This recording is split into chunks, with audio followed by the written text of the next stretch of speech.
Welcome to the Who I Became podcast. I'm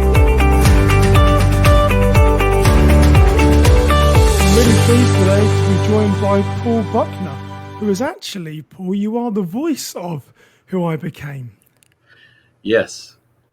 With great excitement. That was yes, and you must be embarrassed that when you hear you're actually on a show and your voice is the intro to the show. I guess, are you a bit embarrassed, or do you say, hey, yeah, that's my voice?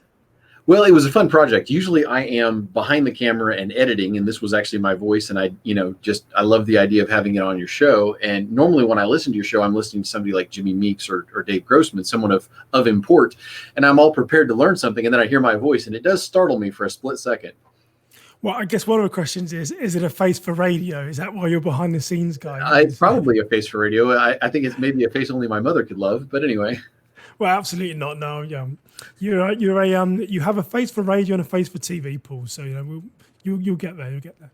But thank you for joining me. And one of the interesting things why I want to talk to you, Paul, is obviously you're a videographer and you work in IT, but you're also the co-host of one of the largest church safety groups on Facebook, known as the Church Safety Guys, and you have thousands of viewers, and every Sunday evening you do a live sort of podcast, of which I've been blessed that you've allowed me to come along onto the show. But maybe tell us how it got started. So James and I, independently of each other, started two different groups. Mine was geared towards my local area for like alerts in the case of emergency. I've got a background of about 12 years in church safety, and it's about the same for him.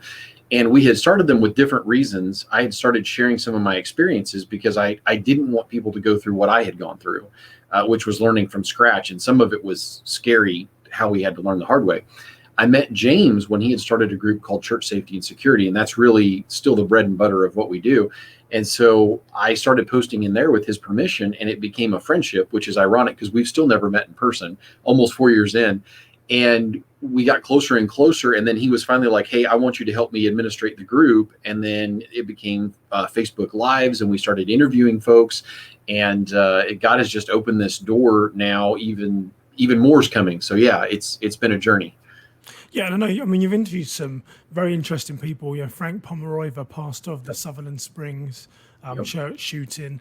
And, every Sunday night, you have to put this production together. And it's interesting how social media and sort of podcasts have allowed people like you to sort of become mini celebrities. You sort of say you and James's names and the Church Safety Guys. I can see you smiling. You're very humble, but it's true. That sort of maybe amateur journalism, whatever you might choose to call it. But you dedicate a lot of time and energy to help educating churches. Predominantly your listeners are those that are volunteers in safety and security. So where did that come from? Why the desire to give up so much of your time to help others in church safety? Well, the immediate was so much, again, of what we had learned, James and I both, similar circumstances, was we had to learn things the hard way. And there was no rule book, there was no guide. And so it was really a desire to help people not fall into some of the same traps that we had and help shorten the learning curve. When James and I started, YouTube had one or two church safety videos, and there weren't very many books. And so it was frightening, really. We were trying to fly an aircraft with no manual. And then the thing that has become, I guess why it's so passionate for me is my background. I mean, I grew up in an environment where I had an older sister that had physical difficulties. She was very severely handicapped, and some of my earliest memories are being a caregiver, helping my sister. And and then I wasn't allowed directly to raise my son due to a divorce. It was one of those things where I had a great passion to raise my son correctly, albeit weekends and one night a week, and that plays into it. Losing my dad at a relatively young age. I was 26 and he was in his mid-50s, and realizing that there are people that need mentored, people that need I would give my left arm to be able to talk to him every day and ask him questions. So I think a lot of it came from that sort of a need, and I have a tendency, it spills over in other aspects of my life, but I have a tendency to adopt people as brothers, because I grew up with all sisters, 4 sisters and no brothers. And I have friends who will say to me, well, Paul, I'm closer to you than I am my own literally blood brother. And I think all of that, if you bring that together, under the surface, that the pain, the background, the longing, the things that God uses has helped to make me passionate about things, and definitely strong empathy. And again, I just don't want people to go through what I went through the hard way. Yeah, and your volunteerism doesn't really just stop around church safety. I also know that you're a police chaplain as well with your local police department. I mean, how did you get into become a police chaplain? Yeah, that was kind of like meeting James. That was me stumbling into something that God wanted me to do, and it was something that happened just naturally. There was some legislation that passed in my state that was very pro-gun, and I'm very pro-gun, and I'm also pro-law enforcement. And I had met a gentleman who was basically the chief of police of his town. And in the course of our conversation, we decided to hold a rally at his restaurant. Probably 150, 200 people showed up, and it was private citizens and law enforcement at the same time in the same place. And everybody was very positive. Got to know him, discovered his department was broke. Half the equipment in his car was duct taped together. And I admired his drive, because he was like, my guys and gals get the best. I take the crumbs, the leftovers, and I make do. And I got a big mouth, and I know people. I started beating the drum. We got him all kinds of equipment. And we joke, now that he has stepped down from that position, that we had them up to a functional department. And I mean, I could fill a podcast with just what God did for that department. And then all of a sudden, people started calling from other departments going, would you like to ride with us? And it was filling a need. And of course, people don't care how much you know until they know how much you care. And all of a sudden, somebody turned to me one day, several years in. I was doing this thing I call Southwest Missouri Adopt a Cop. And they were like, well, you're a police chaplain. And I was like, no, I'm not. And I was like, yes, I am. And so I'm a civilian police chaplain, and it's official with one department. From what I can tell, it's about to become official with two. And then there's probably somewhere in the neighborhood of 40 officers that would consider me their chaplain. So yeah, that was one of those things that God did, that just, I got brought into it by surprise. Yeah, and you do this as a volunteer.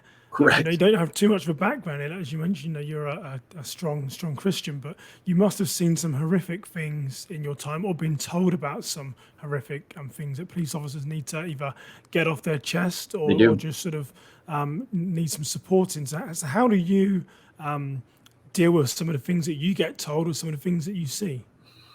Well, you rely on God. At 100 miles an hour, I'll hit three quick scenarios. I climbed in a car with a police officer one night that needed to talk, needed to vent, and he had witnessed the death of two different girls at two different times in his career, and was able to give him some peace. And I literally, this is all done in weakness. I'm human. I'm frail. I need the Holy Spirit. I need God.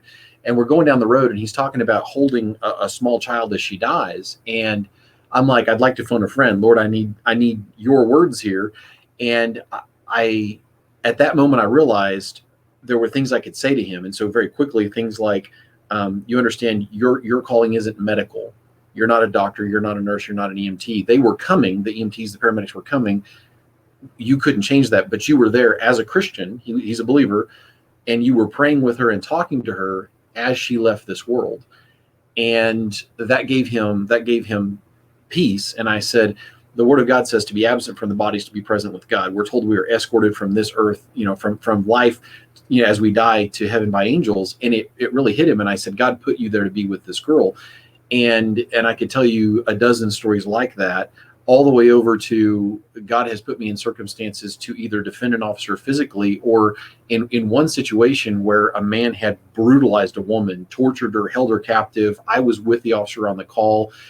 He goes charging into the building when he realized what was going on, and gives me one of these to come in with him. Small departments, no backup. And the man had basically held this woman captive for days, beaten and brutalized her, and then thrown boiling water on her back, 3rd-degree burns. And I saw the look in his eyes, and he saw the look in mine. And there was this moment of mutual accountability. There was this moment of, this woman needs help and she got it, and this man needs arrested and to go to prison. And that's happened. And so I have been able to kind of run the gambit, and I just try to, I'm like, hey, I'm going to show up in weakness. God, use me. And so how do you obviously give away a lot when you're being this police chaplain, but what do you get out of being the police chaplain? How do you feel fulfilled? I'm this kind of guy that if I get to the top of the mountain, the view doesn't have to be lonely from the top if I bring you with me. And so I'm one of these guys that a lot of these guys are like my little brothers, and law enforcement in my area is dominated by guys. There's very few women in these small departments.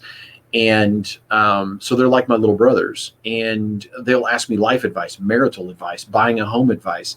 And I've got a handful of these guys that have really listened. And it's hard when you're young, when you're 20, 25 years old, it's really hard to listen because you're very headstrong. You think you know it all. And I've had officers that I've watched them succeed, level up, go into different careers. Or even within their own career path, figure out the thing that can set them apart for advancement. And so if I can help them to train, if I can help them to take a course, if I can recommend them for something, and then I get the success feeling, almost like watching your kids succeed. I get the success feeling of going, you made it, you succeeded, you did this thing. And that I find incredibly rewarding. Yeah, and I know one of the interesting things about you, Paul, you've got quite a similar background to me, that we both came from sort of not very affluent families. I know that you sort of really say that you were sort of raised in poverty, but you stand now that you're a police chaplain. You're a co-host on one of the largest church safety groups on Facebook. You've got an IT company. You've achieved great success, but it didn't always. Your journey didn't start there. There were a lot of times when your family were very, very poor. I mean, how did that shape your sort of character? Well, to give a little bit of a background on how poor we were, I joke, and you've heard me say this, I joke that we were so poor we couldn't afford the OR. We was po white folk. I came from a county that I think now the average household income is $19,000 per person, and it's not a lot of money. And I've done a whole lot better than that. But I came from a family that I would have been the fourth generation poverty. My dad didn't graduate high school. And I was raised, it was a single income household.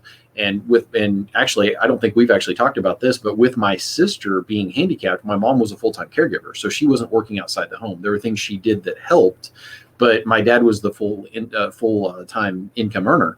And so there were many times that the fare upon the table was quite basic and spare. I remember we've talked about, I've eaten beans for an entire week. I think you mentioned potatoes.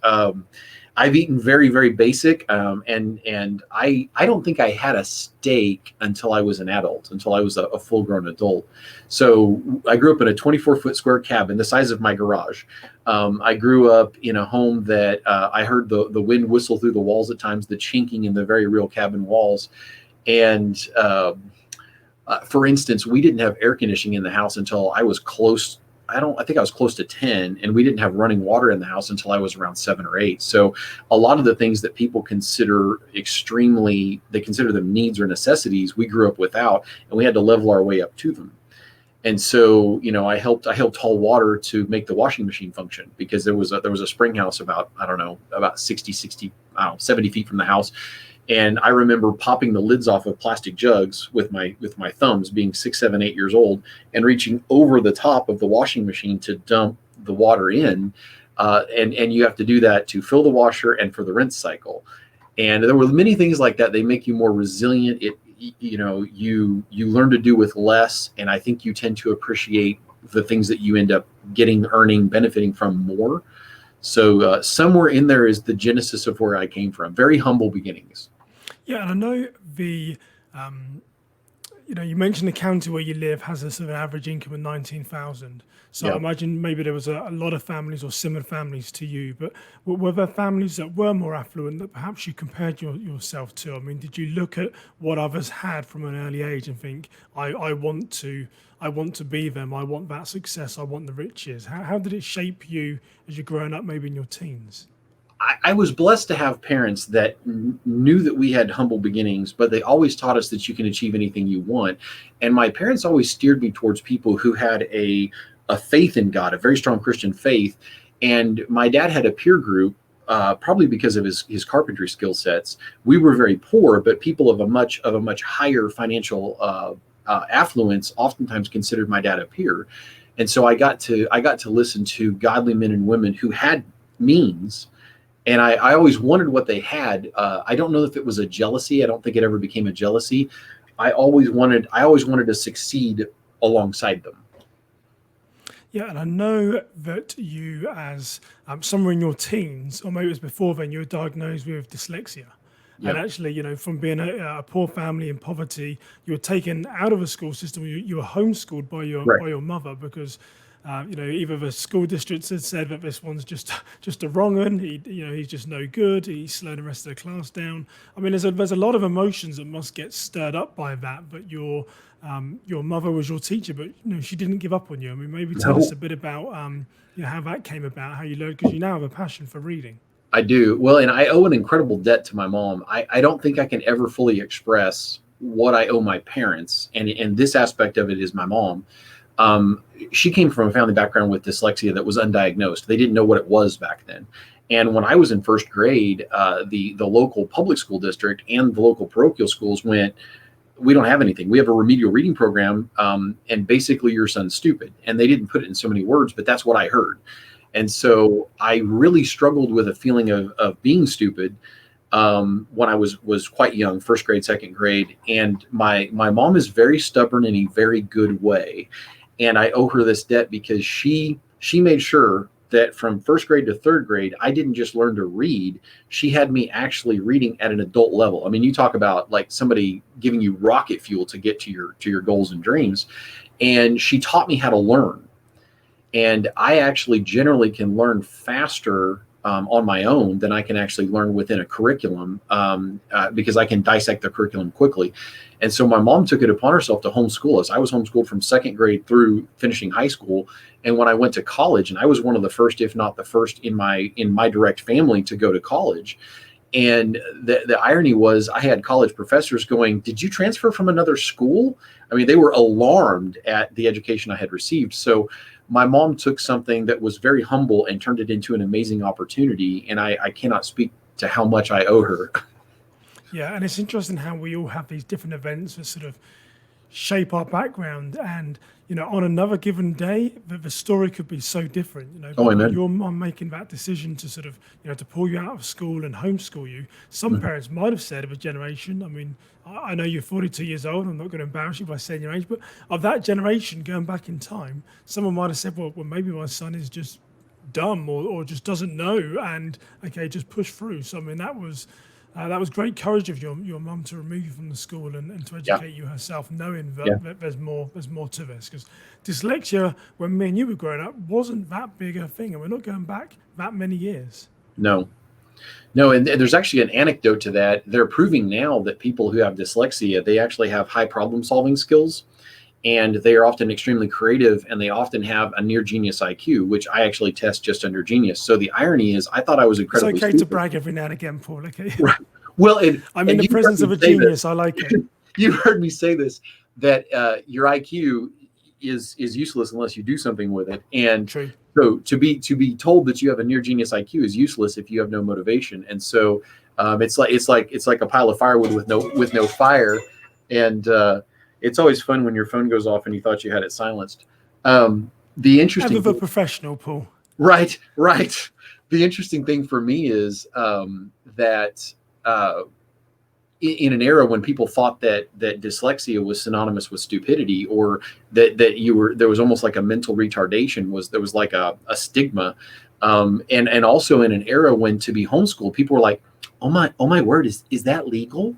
So my mom really took a challenge upon herself that most people back then didn't do, and now people tend to almost apologize to you and go, oh, I wish my wife and I had the time and the means to homeschool. And my parents did that, bought the books, set up everything on a single income household. There were so many things that they passed on. We didn't have cable television. There were so many things they focused on to make sure that we got a quality education, and it set me far ahead in life. So yes, I owe both my parents an incredible debt. Yeah, and I know there's a very interesting story about, and maybe I should say that you have an IT company now and you do videography, but you didn't always take that path. And actually, your dad recognized and saw something in you. And Yeah. I know that you were, your dad would do everything to make ends meet, and whether that's chopping down wood or doing home repairs. And one day that you're actually at a woman's house doing some renovations, and there was a story there. So maybe share with us about your dad coming to you and saying, "Son, I think you can do Yeah, more than this"? my parents taught me a lot about how to live and faith. And one of the things that was interesting, it was actually at a you actually remembered an alarming number of details from that story. Um, it was a city hall. So it was a little office, and they had one computer in there. And this is, I think, would have been in the early 90s. And back then, computers were made of magic, and you didn't touch them because they might stop working. And so this lady needed, because of the remodel that my dad was doing in the office, and I was helping him, I was kind of the gopher, the carpenter's assistant and apprentice or whatever. And so I was helping him that summer.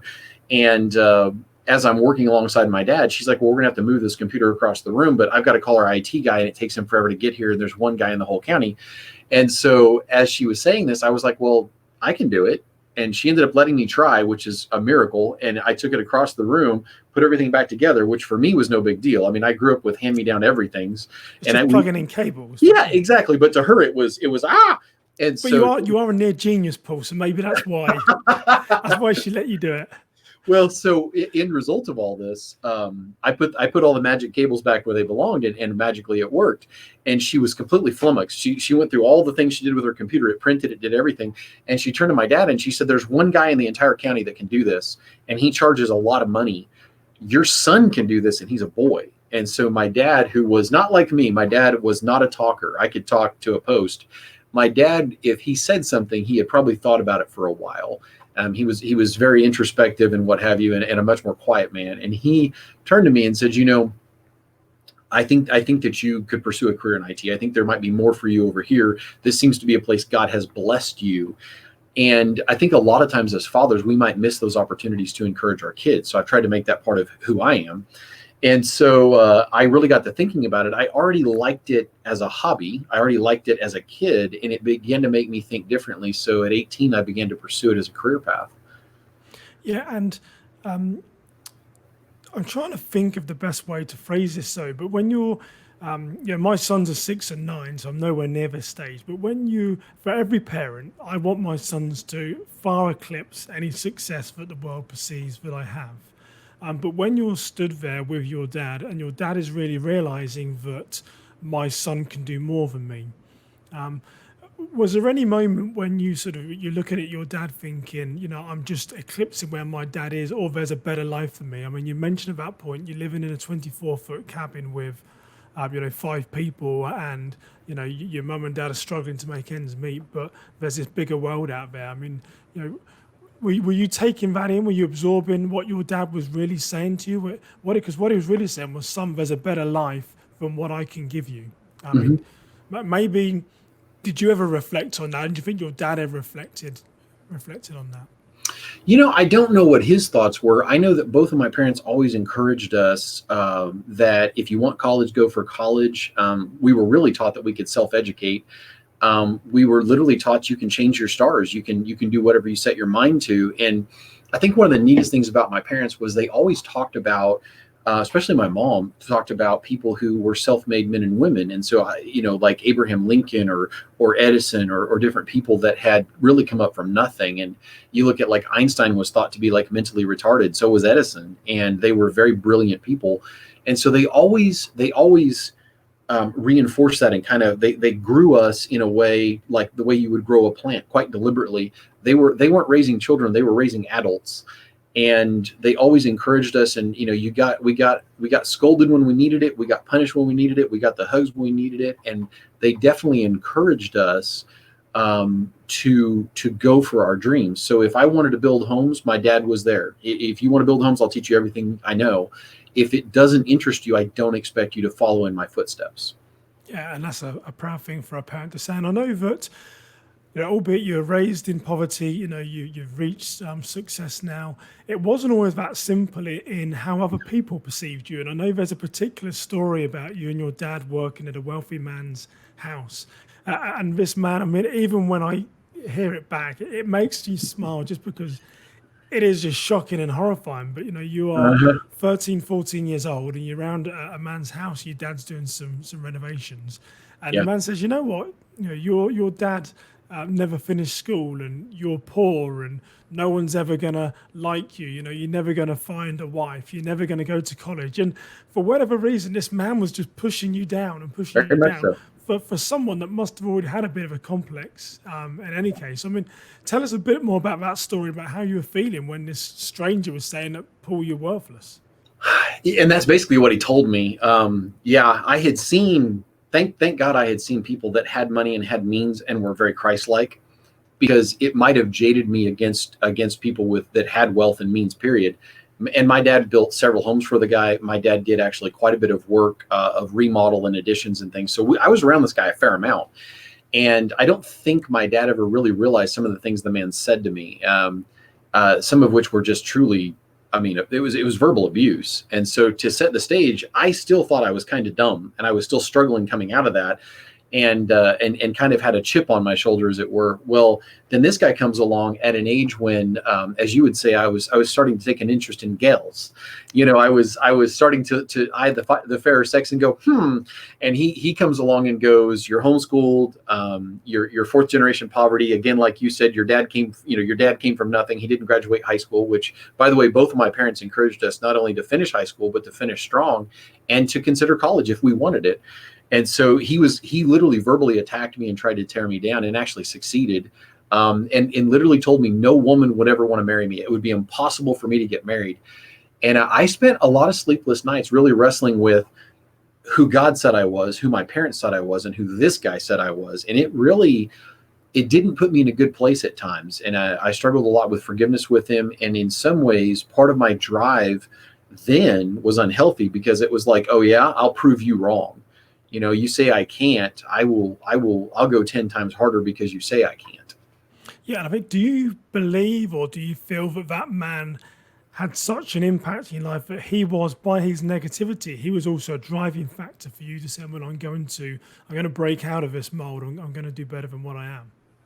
It was, I was already going to fight hard. But he definitely made me fight harder. I would like to think I would have still been in a lot of the similar circumstances.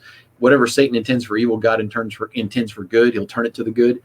I know that I drove myself to an unhealthy level at times to prove to myself that he was wrong. And it was never, by the grace of God, because of my parents, it was never I'm going to succeed by running you over. That never happened. But I think that I did push myself unfairly too hard at times, and especially in my teens.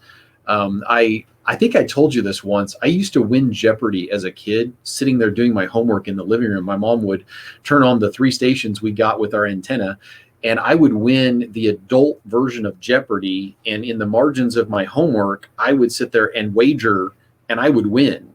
And well, that's what a genius does, Paul. You said you're right? A genius, so yeah. Well, and I think because of the chip on my shoulder, I never realized that God had made me intelligent. And so it wasn't a healthy place for me to be, but I was doing things that I wish I could go back to myself and say, hey, cool your jets a little bit. It's okay. You got this. Because I was driven to an unhealthy level, and I would literally be able to sit at a group of friends would be playing I can't think what they're called. It's a type of game, and they would quiz each other with these questions. It was trivia. They'd play these trivia games, and I would win. I would just sit there just because of what I remembered. And so I think I drove myself way too hard because of what he said. And I think I would probably have attained 80% of where I am today, probably without him, but he was still there as an influence. Yeah. And interesting though, I mean, as luck or fate would have it, 15 years later, I know that you bumped into this guy in a diner, and the story doesn't end there. I mean, so this man puts you down. Yeah. You know, you're in a poor family. You know, you achieve greatness. You go to college. You work for a Fortune 500 company. You've got your own IT company. You know, you're doing other things. You know, you've really got the success that you'd sort of crave, but then you bump into this man again. So maybe tell us what happened when you ran into him at a diner. That was quite a lesson, because God taught me several things in it.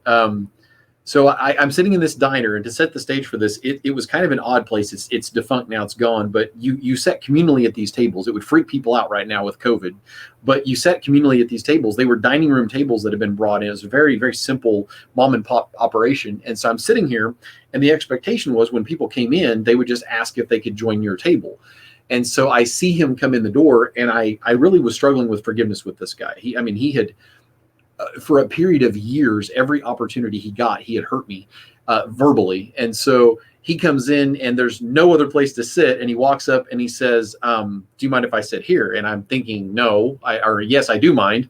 But I said, it's a free country. So he sits down, and to give you a little background on this guy, his girlfriend has probably been with him for 35 years and never married him. And I wonder why. Right. He sounded such a nice gentleman. He's such a sweetheart. And so he sits down, and I have a book and, a sandwich, soup and sandwich, whatever I'm eating. And he begins to talk, and he says, I owe you an apology. And I'm like, completely floored me, because I'm looking at this guy thinking, okay, this is an ambush. What's going on?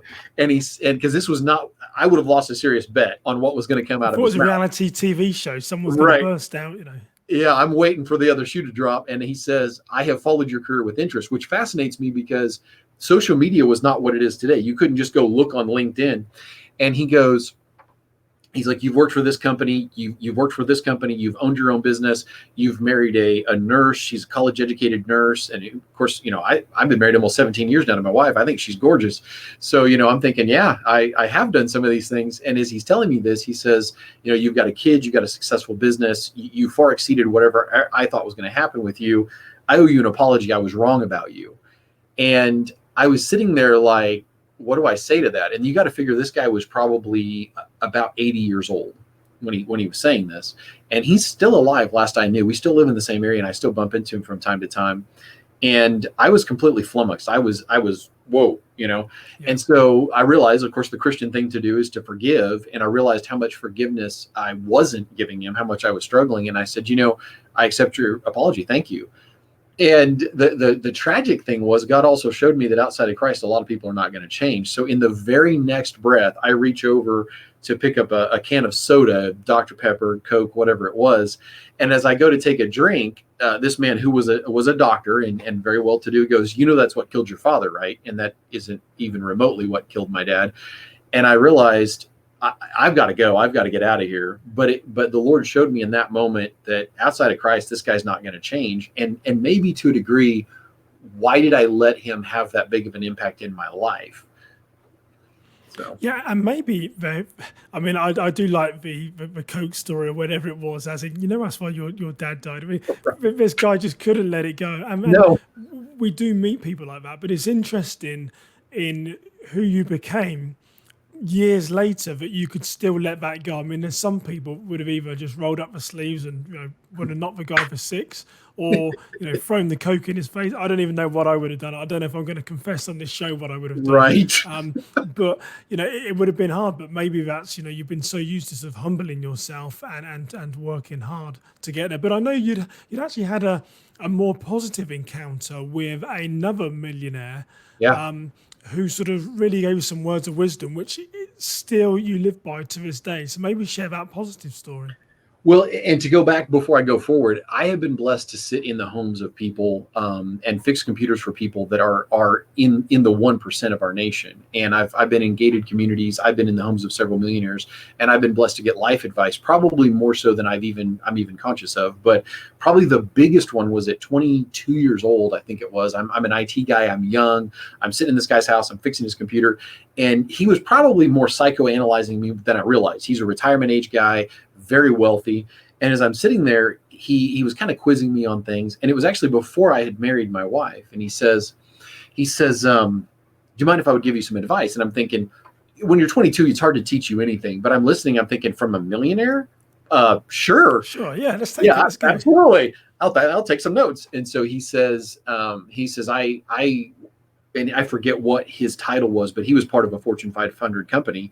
And he's like, I have achieved wealth. All of the trappings of wealth, everything, I've gained the whole world basically. And he says, I shaped my industry. There are people today that still do things the way I taught them. I've changed an industry. He said, but I would give it all back. All the millions, the house, I've traveled the world. I would give it all back. And I'm at 22 years old. I'm kind of like, okay. And looking around this gorgeous house. And he says, I would give it all back if my children would talk to me, if they would call me. He said, "Are you familiar with the Cats in the Cradle?" And I'm like, "Yeah, I'm very familiar with that song." He said, "I am the epitome of that song. I lived it." And he said, "My wife left me. I'm going to spend my golden years, my words, not his, without my family." And I realized and again, my words, not his, I've gained the whole world, but again, I've lost my family. And that really hit me because I had let that man, the doctor that had ridiculed me and told me I was worthless, I had let him become an unhealthy drive in my life. And I think that was I talk about 2-degree shifts in life where you realize that you're just a hair off the compass reading, and I realized I needed to prioritize family. And I had a small son. My first wife had left, and unrelated to my drive or anything, but I was thinking towards the future and realizing if I have a chance to do this, I want to do it right. And so he had told me, he said, make sure that when you go home, you hang it up and you're home. You mentally shift and you go in the door and you're with your wife, you're with your kids, you're focused on them. And I have turned down really lucrative offers to move or to go overseas to be part of projects that, the money was great. Money is not my God. And it's God, and then it's my family, and then money comes in probably about fourth place for me after volunteering. So yeah, that man, God rest his soul, he's probably passed on now. I hope he knows the Lord. I don't remember his name, which is ironic, but he literally bumped me in a very positive direction. And I remember walking and thinking, completely floored, just feeling empty and really reevaluating myself after that, going, wow, I don't want to end up there. Yeah, and isn't it interesting that, you grew up in a poor family, and I think you said that the log cabin was 24 foot long, and it didn't even have sort of internal walls. There were sort of Right. like Partition. partitions in there, so privacy was limited. And you might have dreamed or wanted to aspire to where this man was. Absolutely. And here you are at 22 years old, you're meeting someone, a real millionaire, and it's like, amazing, this is where I want to be. And then that moment hits you again where this person's saying, well, actually, I don't want that. I want perhaps where you are is to have that family, to have that love. And it's amazing. But that's what I really like about your sort of rags to riches story, Paul, if you like, that, you're the person that people said you might not amount to anything. People are putting you down, you've risen up, but you've always stayed true to what that millionaire told you, that there's more to life than having that money. Amen. So Paul, if you sort of look at your life, what's the one thing that you would say is the sort of key driver or the key significant moment that sort of makes you the man that you are today? I mean, you're a leader, you do volunteerism, you're a police chaplain, you've got your business, you've achieved great stuff, and you'll continue to achieve great stuff, I'm sure. But what's the one thing that you would account that success to? Well, I don't know if there's one moment, but there's probably 5,000 moments with my parents because, and I'll single one out for you in here in a moment. I shared it with you the other day and it resonated with you. I am blessed that I came from a family that believed deeply in God. And the background of this is I shouldn't have, because my mom had been raised in a family where there had been abuse between the parents. Her mom was extremely violent. And later in life, her dad became a Christian. I never met the man that would get so angry from being hit multiple times that he would retaliate. And my mom had had traumatic events in her childhood related to that. And so my mom had gone through awful things. And as a kid, you hear these stories and you're like, okay. And as an adult, you look back and go, wow, when you look at your parent as a person, not just your parent figure. And then my dad had been raised in an environment where it was unbelievably strict, and church was a set of rules, and they didn't even really attend. And so you didn't dance, and you didn't gamble, and you didn't do these things, and that was God. That was church.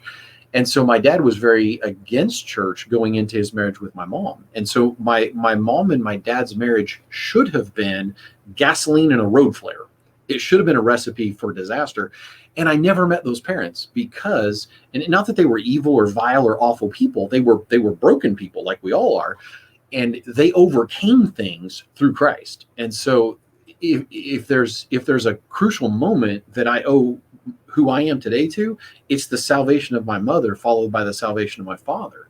Because my mom became a believer in a little church in a little town, and halfway across the state, and then my dad was kind of watching my mom and realizing that she was changing in good ways. And he went to church and as I understand the story, practically gave his life to the Lord right as he walked in the door.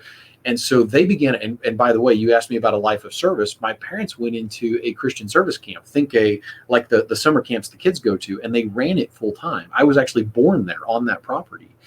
And so I owe an incredible debt to my parents, because them falling in love with God, they were completely changed, new creations in Christ. But I'm getting goosebumps by the time I was even born. I mean, by the time I was on the scene. And then I was raised in that home.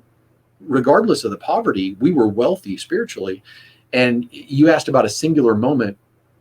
I don't know that there was a singular moment, but there's a moment that stands out to me where I should have been in bed and I should have been asleep, and I was peeking out of this little door and I was looking at my parents, and and my mom doesn't remember this. I shared this with her not long ago, and she doesn't remember this story, but I was peeking out, and they were talking about how they had paid the bills for the month. And they counted the money they had between my dad's pockets and his wallet and my mom's purse. And I believe it was like $2.36 or $2.39. And they stopped and they prayed and they thanked God for his provision, because there was food on the table and the lights were still on and the property payment had been paid.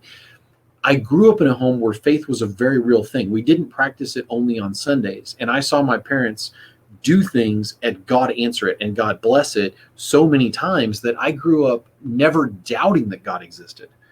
And if I cannot express how much I owe that debt of gratitude to my parents, because had they been Sunday morning only Christians, I wouldn't be where I am today. Yeah, and I think, removing the faith aspect from there is a very humbling ending to that story when you say that your parents are counting out the $2.36. We all, me, myself, we all have our own internal battles as to where we perceive our wealth and treasure.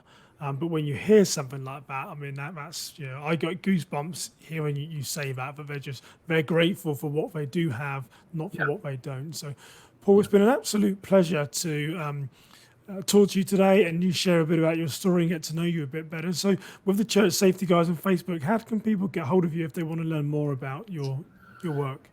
Well, there's Church Safety and Security on Facebook. There's churchsafetyguys.com. We may have a podcast coming later this year, which is pretty exciting. And then I have a page on Facebook. It's Paul Buckner Church Safety Guys. And then James McGarvey has one. And I'm looking forward to, I think you may be interviewing him soon as well. I'm looking forward to hearing about his journey. And I guess if I could add an anecdote to that last thing with your permission.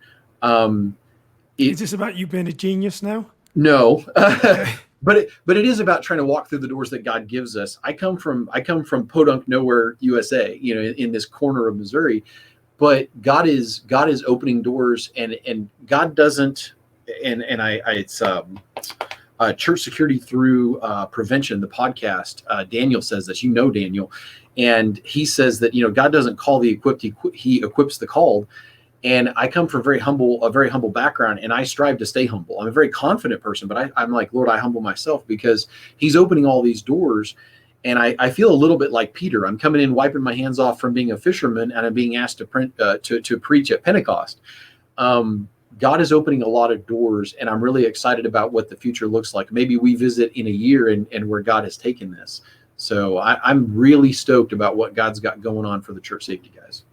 Paul, it's been a pleasure to talk to you, and you can now listen to the outro with your voice.